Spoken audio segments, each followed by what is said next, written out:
My name is Emily. I'm 26 years old, and last Christmas I watched my entire childhood flip in one sentence. For most of my life, I was the background noise in my own family. My mom could spend an hour talking about my brother's latest big plans and forget to ask me a single real question. I was the kid who did her homework alone at the kitchen table while everyone else cheered for him. I got used to being the invisible one until that night. We were sitting around the Christmas table, the usual scene: turkey, mashed potatoes, Christmas lights blinking in the window. My mom was leaning toward my brother, asking about his new business idea, laughing, promising she'd help however she could. I was there too, quietly cutting my food, like always. Then my brother looked at me with that little smirk he's had since we were kids and said, "So, are you still wasting your time on that worthless company of yours?" I didn't raise my voice. I didn't snap back. I just shrugged and said, as casually as if I were talking about the weather, "Actually, I sold my company." The whole table went quiet. My brother laughed under his breath. "That worthless company? Sure. How much did you sell it for?" He even did the air quotes. I looked him in the eye and said, $150 million. His jaw literally dropped. My mom's face went white. The fork slipped from her hand and hit the plate. In that moment, every year she'd ignored me, every time she made me feel small, came crashing back on her instead of me. If you want to know how a daughter her own mother dismissed for years ended up dropping a $150 million bomb at Christmas dinner, and what it cost my family after that night, stay with me until the end. I wasn't always the woman who could drop $150 million at a Christmas table and watch her mom turn pale. At 8 years old, I was just the quiet kid hiding in the kitchen doorway, clutching a chipped plastic cup while my brother's 13th birthday looked like a coronation. His name is Alex, 5 years older than me, and from the very beginning he was the star of the family. That day, my mom, Karen, rolled out a brand new mountain bike into our backyard in the suburbs of Seattle. It gleamed in the sun, neighbors clapped, kids cheered, someone yelled that Alex was going to go far in life. My mom hugged him so tight it looked like she was afraid someone might take him away, whispering how proud she was of him. I stood a few feet back in an old thrift store t-shirt, and no one even asked if I wanted to be in the pictures. For Alex's birthdays, there were balloons, outdoor parties, three-layer cakes, and sometimes entire weekends built around him. For mine, there was usually a cheap cake from Costco, a couple of candles, and my mom half apologizing because she was so busy. One year, Alex got a Disneyland trip as a graduation present. I got a card from the drugstore and some cash in an envelope left on the kitchen counter. When Alex hit school age, my mom fought like crazy to get him into an expensive private school. He had crisp uniforms, brand new sneakers, soccer practice, piano lessons, summer camps that cost more than our car. I went to the local public school with peeling paint and outdated textbooks. When I asked why things were so different, my mom would pat my shoulder and say, "Alex needs special stimulation. He's really smart. He has so much potential." "You're fine, Emily. You'll be fine." It sounded like a compliment at first, but "you'll be fine" slowly turned into, "we don't have to try for you." My dad worked long hours at a bank and was barely home for dinner. Even when he was, he mostly let my mom make every decision: schools, activities, money.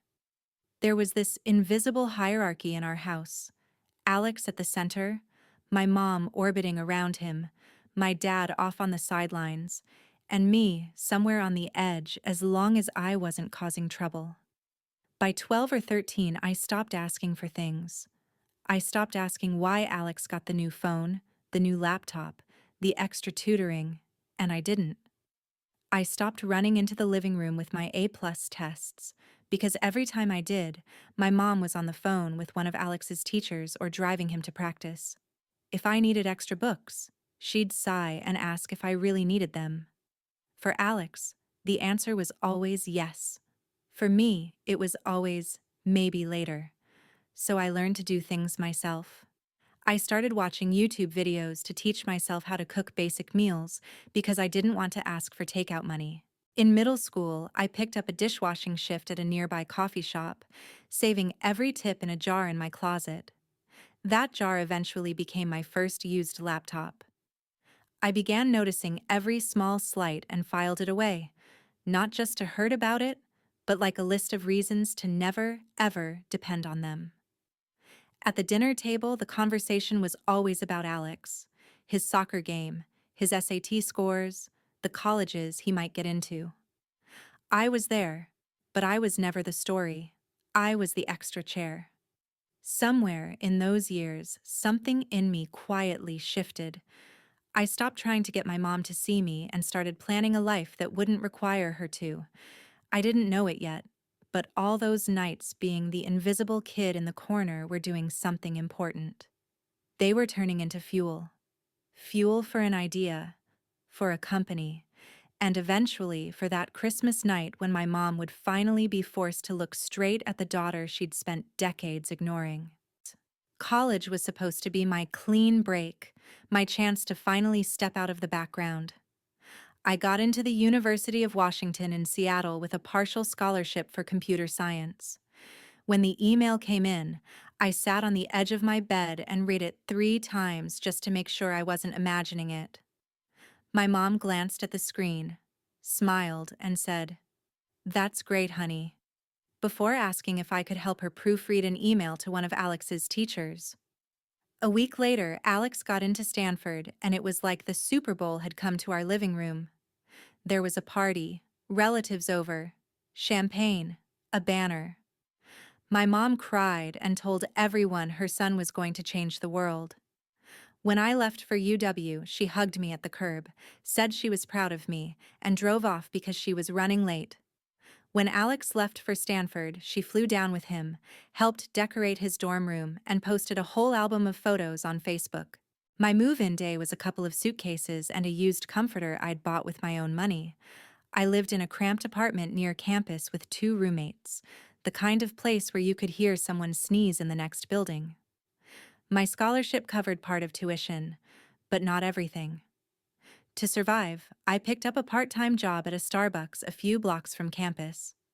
I'd wake up at 4:30 a.m., throw on my green apron, and spend the morning spelling people's names wrong on cups, then rush to algorithms or data structures lectures with coffee stains on my sleeves. Between classes, I'd sit in the library with my beat-up used laptop, watching free coding videos on YouTube and Coursera because the official textbooks were too expensive. While everyone else joined clubs and went to parties, I was learning how to build basic apps. I didn't feel sorry for myself. Honestly, it felt kind of good, like I was slowly building something that was mine. The idea that changed everything started in the most boring way possible: people complaining. My friends were constantly exhausted. They'd pull all-nighters, eat trash from vending machines, skip the gym for weeks, then crash and wonder why they felt like zombies. My roommate would say, "I wish something would just tell me when to get off my ass and drink water." One afternoon, sitting at a sticky cafe table between shifts, it hit me.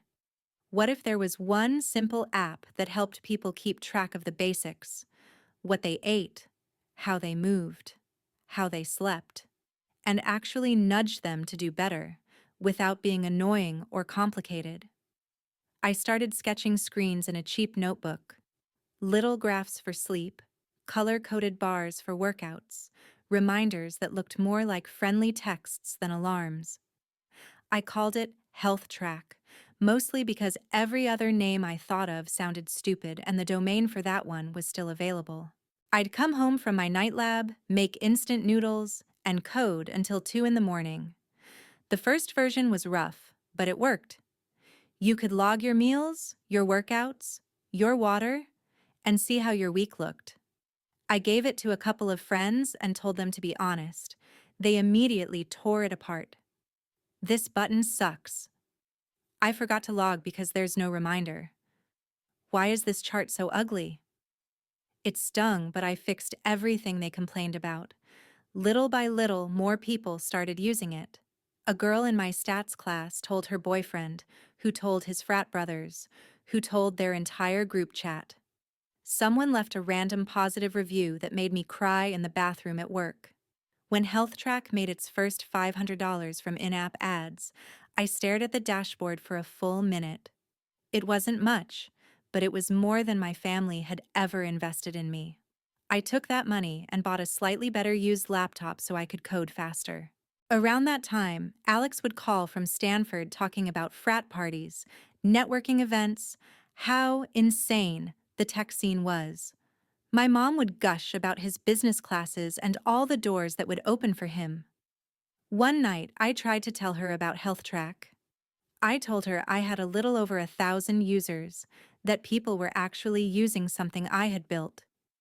She paused, said, "That's nice, sweetie," and then immediately launched into how Alex might get an internship at a big-name company because his professor liked him. I sat there with the phone to my ear, listening to her talk about my brother's hypothetical opportunities, while my very real little app was quietly installing itself onto strangers' phones.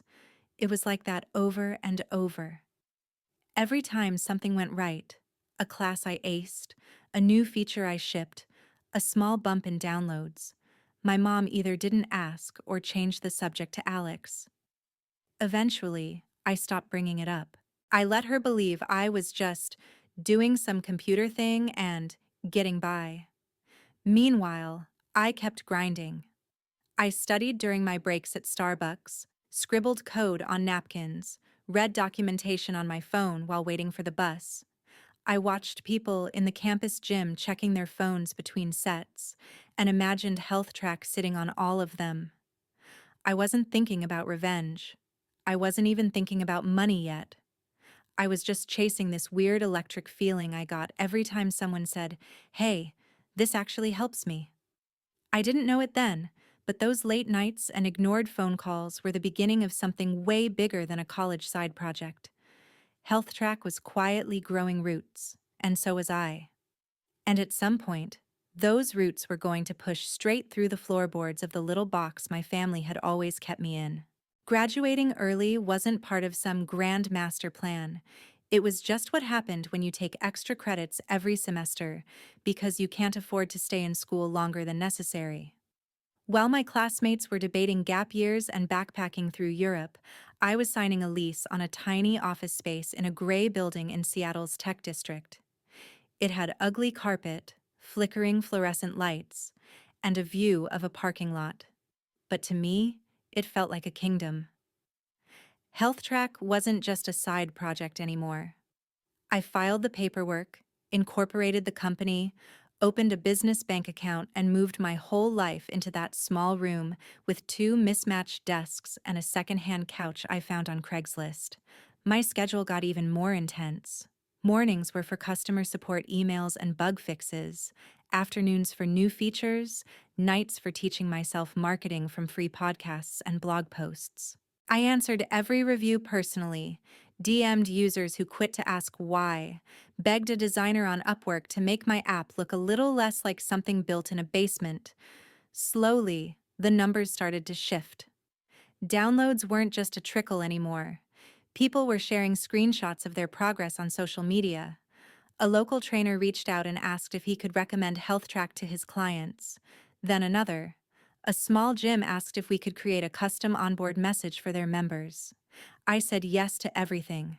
I built a basic premium tier. Nothing crazy. Just a few extra features and deeper insights for a few dollars a month. When our annualized subscription revenue hit $50,000, I stared at that number and felt the room tip a little. It wasn't quit your life money, but it was this is real money. Real enough that I hired 2 junior developers fresh out of school, kids like me who just needed someone to bet on them. We cramped into that tiny office with laptops and cheap coffee, eating takeout and pushing updates every week. Somewhere in the middle of all this, Alex's big Stanford dream started cracking. His first startup, some kind of hyper-local delivery app, tanked. He burned through $100,000 of my mom's money, shut it down, and moved back home. Karen called me crying about how hard the world was for her. Poor boy. How he just needed one good break. How she was worried about his confidence. She barely asked what I was doing. When she did, it was a vague, "That app is still going okay, right?" Like I was talking about a hobby, not a company. I kept my answers short. "Yeah, it's fine. Yeah, we're growing." I didn't mention revenue. I didn't mention employees. It felt pointless. While Alex was working part-time at Target and later at Best Buy, talking about getting back into the startup scene soon, I was negotiating our first partnerships with actual companies. A chain of gyms wanted a branded version of HealthTrack.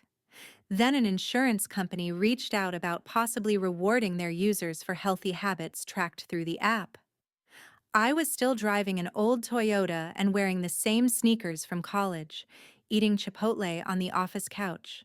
So from the outside, nothing looked impressive. Inside my little world, everything was shifting. One day, an email popped into my inbox from a business development guy at a very large tech company. They wanted to talk about strategic options, which is corporate language for, "We might want to buy you." I walked into that meeting in my only decent blazer, palms sweating, trying not to look like a kid who still lived on takeout. They offered $50 million for HealthTrack. 50. With more zeros than my 8-year-old self could have imagined. For a moment, I pictured calling my mom, heard her finally saying, "I knew you had it in you." Then I listened to the rest of the offer. They wanted full control. They wanted to optimize the monetization funnel, which was a fancy way of saying they wanted to shove ads and upsells into every corner of something users trusted to take care of their health. It felt wrong. I said no. My lawyers almost choked, but turning that offer down sent a different signal into the water. If one big player wanted us, others might too.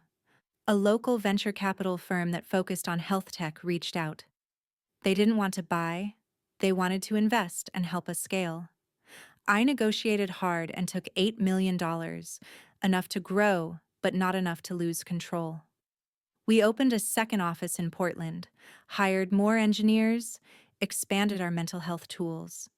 HealthTrack integrated deeply with Apple Health, Fitbit, all the big wearables. We crossed 1 million active users. Annual revenue climbed into 8 figures. At 25, I signed the papers on a modest penthouse in Seattle with a view of the water. I filled it with IKEA furniture and plants I mostly forgot to water. I still drove the same beat-up car. I still wore hoodies to work. But my life was no longer small. The offer that eventually stuck didn't come from a flashy tech company, but from a giant healthcare group that wanted to bring preventative wellness into their system. They didn't want to gut the app. They wanted to keep my team, keep the brand, and use their resources to reach more people. They offered $150 million. We negotiated terms for months, my days a blur of contracts and video calls and numbers that made my teenage brain short-circuit. When I finally signed, I walked out of that final meeting numb. After taxes, after bonuses for my team, after all the fees, I was left with roughly $90 million, $90 million more than anyone had ever thought I would have, including me. I didn't call my mom. Instead, I called a therapist. Sitting in that small, quiet office, I talked for the first time in my life about what it felt like to be the invisible kid, the "you'll be fine" child, the afterthought. We went through every birthday, every brushed-off achievement, every time my mom chose to save Alex instead of even seeing me. I expected to feel triumphant. Mostly, I felt tired. Sessions turned into months. I started donating to health nonprofits, especially ones focused on women who needed mental health support. I realized something that surprised me. I didn't actually need my mom or Alex to clap for me anymore. Their opinion had stopped mattering somewhere along the way. What I did need, though, was closure. Not revenge in the cartoon sense, not some dramatic scene where I threw money in their faces. I wanted to know, for my own sanity, what would happen if I walked back into that house not as the invisible daughter, but as the woman they had refused to see. Christmas was coming, and for the first time in years, I found myself looking at flights to Seattle. My therapist was the first person who suggested I go home for Christmas. Not because she thought my family suddenly deserved me, but because she wanted me to see, in real time, how different I'd become. Treat it like an experiment, she said. Not a reunion. You're not going there to get something from them. You're going there to observe. So that's what I told myself when I booked the flight from Portland back to Seattle. It wasn't a homecoming. It was data collection. I could have driven. But there was something symbolic about flying into the city I grew up in as the founder, who had just sold her company for $150 million. I didn't tell my mom about the sale. I just texted her that I was free this year if she still wanted me there for Christmas. She replied within seconds, more enthusiastic than I expected. Of course, Alex will be here too. It'll be just like old times. The heart at the end almost made me laugh. Old times were exactly what I was nervous about. I booked a room at a hotel near the airport instead of staying at the house. That decision alone felt like drawing a line in thick black marker. For years, I'd slept on that sagging twin mattress in my childhood room, the one with the peeling posters and the bookshelf full of borrowed library books. This time, I wanted a door I could close that wasn't hers. On Christmas Eve, I landed in a gray Seattle afternoon. The clouds were heavy, the air wet and familiar. I checked into the hotel, dropped my suitcase, and just stood there for a minute looking at the clean, anonymous room. White sheets, neutral art. No history. No ghost of a younger me trying to be seen. The next day, I drove my rental car to my mom's house. The neighborhood looked smaller somehow. The same cracked sidewalks. The same pitiful little park at the end of the street.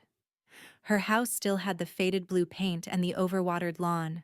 The only thing different was the plastic Christmas reindeer on the lawn, one of its antlers bent. My heart picked up as I walked up the front steps, but it wasn't fear. It was more like stage fright. The door opened before I could knock.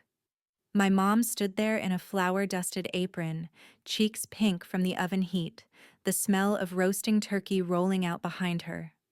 For a split second, I saw the mom I used to chase after with drawings and test scores. Then the moment passed. She pulled me into a quick hug, more polite than anything. "Emily, you look so grown up," she said, stepping back to look at my coat, my shoes, my face, like she was evaluating a stranger's outfit. "How's work? Still doing your computer stuff?" "Yeah," I said, shrugging. "Still doing my computer stuff." She nodded like that answered everything and immediately launched into an update about Alex. "He was doing so much better," she said. "He had this amazing new business idea and was really turning things around." Her eyes lit up in a way they never did when she looked at me. "You'll see. He's been working so hard. I'm just so proud of him." I stepped inside. The house smelled like nutmeg and sugar and dish soap. The same artificial Christmas tree stood in the corner of the living room, loaded with old ornaments. There were framed photos of Alex in his football uniform, Alex at Stanford, Alex in a suit at some networking event. None of me. Not one. I spotted a picture from when we were kids.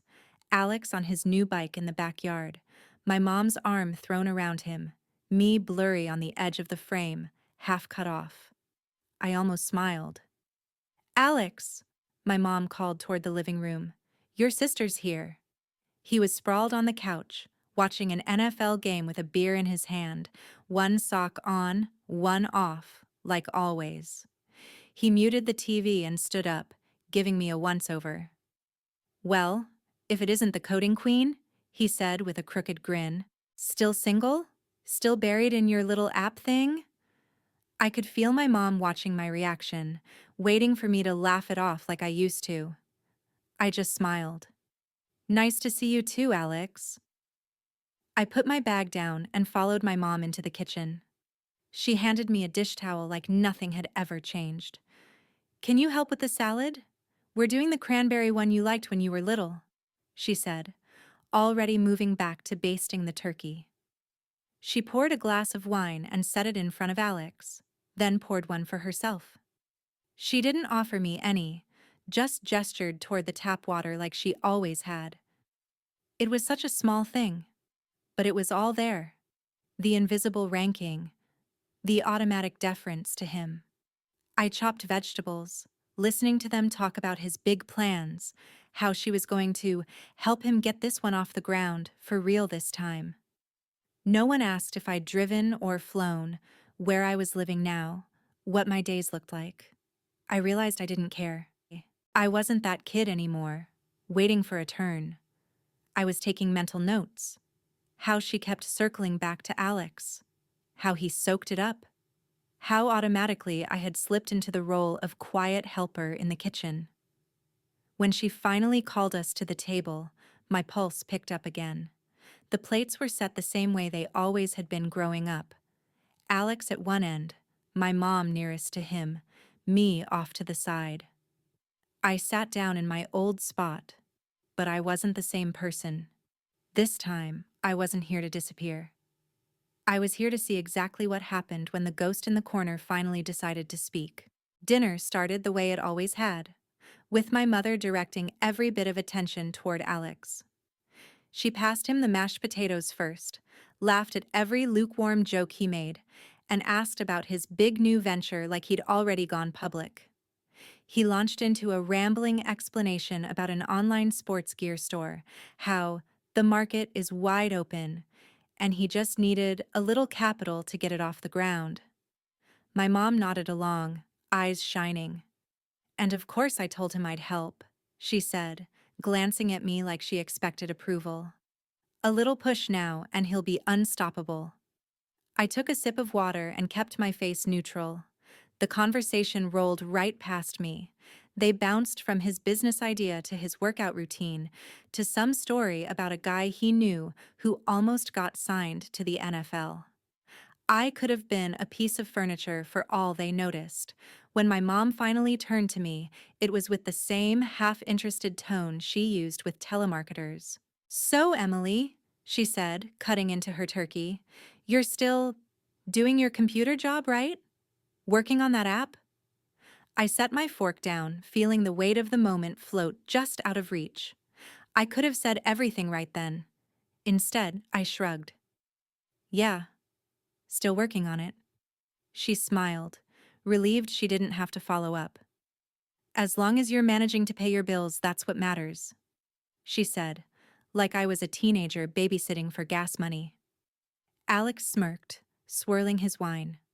"Come on, Mom," he said. "You know Emily, she's fine. She's got her little project." His eyes flicked to me, and I saw it. The same condescending glint he'd had since we were kids. "Still wasting your time on that worthless company?" There it was, the word from the hook I'd been carrying around in my chest for months. Worthless. I didn't flinch. I didn't roll my eyes or snap back. I just looked at him and said casually, "Actually, I sold my company." The room went quiet so fast I could hear the hum of the fridge in the next room. My mom froze with her fork halfway to her mouth. Alex let out a short laugh. "What?" he said. "You sold it?" He did the air quotes again, the way he had when we were kids talking about my little coding thing. "To who?" "A healthcare group," I said. "They bought HealthTrack." Saying the name out loud in that house for the first time felt strange, like introducing a stranger to a family that had pretended you didn't exist. Alex snorted. Okay, so what? You got what? A couple $100,000?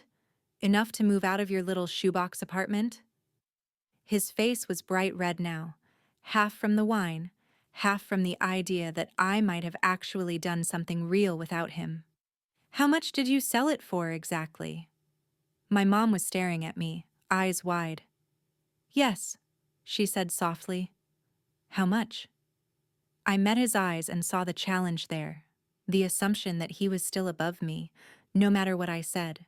I let a beat of silence stretch out until I could feel the tension buzzing in the air. Then I said, clear and steady, $150 million. His jaw literally dropped.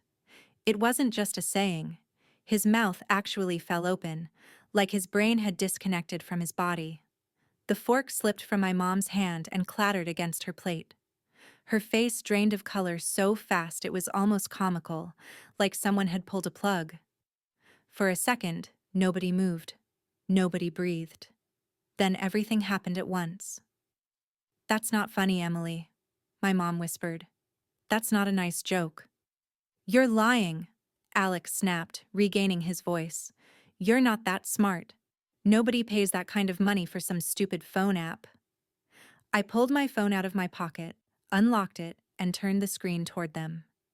I'd left the banking app open because some part of me knew this would happen. The balance stared back at them, a number so long it barely fit on one line. This is after taxes, I said quietly. After paying my team. After everything. My mom leaned in, eyes darting over the digits, lips moving as she tried to count the commas. Alex grabbed the phone from her, hands shaking, and started scrolling like he was looking for a trapdoor. When that didn't satisfy him, he snatched up his own phone, typing furiously. A few seconds later, I watched my own face appear in the reflection of his glasses. My headshot from an article. His eyes scanned the headline. I already knew what it said because I'd read it once, alone, at 2 a.m. 26-year-old founder sells health app for $150 million. There it was, in black and white. He scrolled, and I heard him mutter phrases under his breath. Under 30, fastest growing, mental health features. He stopped reading and looked up at me like he was seeing a stranger. My mom's eyes were wet now. Why didn't you tell us? She asked, voice shaking. How could you keep something like that from your own family? I let out a short breath that was almost a laugh. You mean the way you kept everything for Alex? I said. The private school? The trips? The 100,000 you gave him for a startup that failed? The way you forgot my birthdays or tossed me a grocery store cake while you flew down to move him into Stanford? Her mouth opened and closed, but no sound came out. That's not fair, she finally managed. We did our best. We supported you. We always— No, Mom, I cut in, my voice sharper than I intended. You supported him. You invested in him. You built your whole life around him. You told me I'd be fine, and then acted like that meant you didn't have to try. You made sure he had every chance, every safety net, every excuse. I built everything I have without a single one of those things. You don't get to play the victim now because your invisible child turned out to be the one who actually did something. Alex slammed his fist on the table, making the glasses jump. So what? You think you're better than us now? He shouted. You think money makes you special? You're still the same weird little sister who ate lunch alone and hid in her room. You just got lucky. I stood up slowly, napkin falling from my lap onto the floor. My hands were steady. My heart was not racing. It felt strangely calm, like this scene had been rehearsed 1,000 times in my head, and I was just hitting my marks. Luck didn't write a single line of code, I said. Luck didn't answer customer emails at 3 a.m. or refuse a $50 million offer because it wasn't right. Luck didn't fix your messes, Alex. Mom did. Over and over. I looked at her, really looked at her. She looked small, defeated, like the foundation she'd built her world on had just cracked straight down the middle. "You gambled everything on the wrong child," I said softly. "And now you're just angry that the one you ignored learned how to win without you." My mom reached out like she was going to grab my wrist. "Emily, wait. We can talk about this. Maybe you could help Alex. Invest. We're family. We should stick together." There it was. Not, "I'm sorry." Not, "I was wrong." Just, "Help Alex." The hierarchy she'd built was so deep in her bones, she didn't even hear herself. I picked up my phone and slid it into my pocket. "I did stick together," I said. "For years. You just never noticed." I pushed my chair back from the table. The Christmas lights blinked lazily in the window behind them, reflecting off their stunned faces. "Enjoy dinner?" I added. "Merry Christmas." And then I walked out of the house I grew up in, leaving my mother pale, my brother speechless, and 20+ years of being invisible sitting at that table behind me. The fallout from that Christmas dinner didn't happen all at once. It was more like a slow-motion collapse. I went back to my hotel that night, kicked off my shoes, and sat on the bed in the dark, staring at the city lights through the window. I half expected my phone to explode immediately. It didn't. The first wave hit the next morning. Long, rambling texts from my mom about family and misunderstandings, mixed in with accusations that I had humiliated my brother on purpose. A few hours later, Alex chimed in, calling me selfish, ungrateful, accusing me of turning my back on the people who raised you. I didn't answer. 2 days after that, a letter showed up from a lawyer representing both of them, demanding $3 million as compensation for the years of support, housing, food, and education they had provided. Reading it was like watching someone put a price tag on a childhood they barely showed up for. I handed it to my own attorney, who wrote back in language much colder than I ever could have. He politely declined, then attached a detailed breakdown of my parents' financial records my accountant had pulled together. Every tuition payment for Alex, every check for his failed startup, every major expense with his name on it, and a big fat zero next to mine. At the end, he added that if they pursued their claim, we'd have no choice but to make those records part of the public record. The next message I got was short and frantic. "We're dropping it. Let's just forget lawyers." There was no apology, just retreat. Somewhere in the middle of that mess, Alex's life started to unravel. He was already fragile, furious that I'd passed him in a race he didn't even know we were running. He drank more, showed up late to his job at Best Buy, snapped at a customer who recorded the whole meltdown on their phone. The video hit a local Facebook group where people connected the dots between the ranting guy in the blue polo and the online posts he'd made, trashing his rich, ungrateful sister. A week later, he was fired. His new big idea for an online sports gear store never really got off the ground. Between credit card debt and a small business loan he didn't understand, he sank fast. My mom tried to save him the way she always had, refinancing the house, pouring whatever she had left into his black hole. It still wasn't enough. Within a year, the house I grew up in was gone, sold to cover debts. My mom moved into a much smaller apartment. Her health started to decline. Relatives who had watched her worship Alex for years pulled away when they realized how badly she had misplayed her hand. That next Christmas, I was in Hawaii with a small group of friends from the tech world. We swam, hiked, and sat on a balcony overlooking the ocean while I wired a sizable donation to a nonprofit that funds therapy for women who can't afford it. At some point, my phone buzzed with a message from a younger cousin. She'd seen the article about me and wrote that my story made her feel less crazy for being the overlooked kid in her own house. I invited her to call me anytime she wanted to talk about careers, money, or just life. She did. I became the mentor I had needed at 16. Months later, an envelope arrived at my office.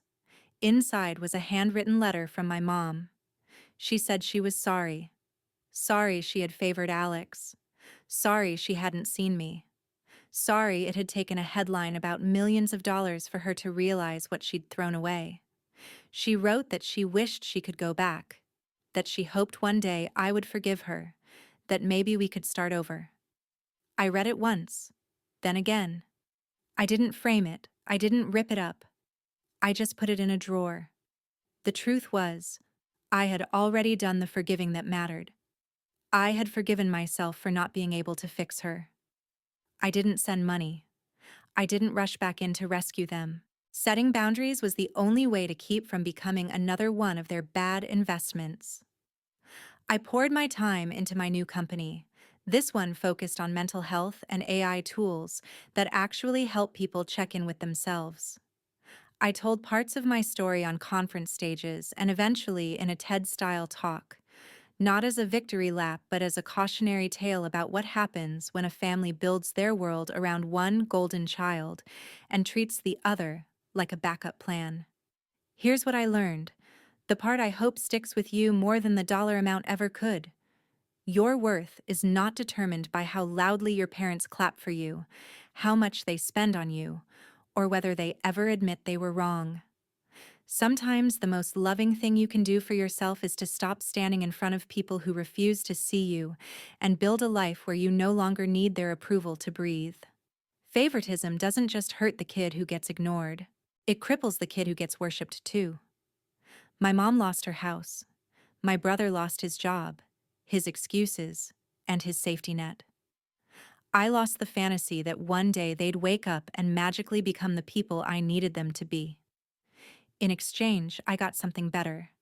A life I chose, built on my own terms, full of people who actually show up. If you've ever been the invisible one, the you'll be fine child, maybe you don't have millions or a headline, but you do have a choice. You can keep waiting for them to see you, or you can start seeing yourself. And if you were in my place, what would your version of walking out of that Christmas dinner look like?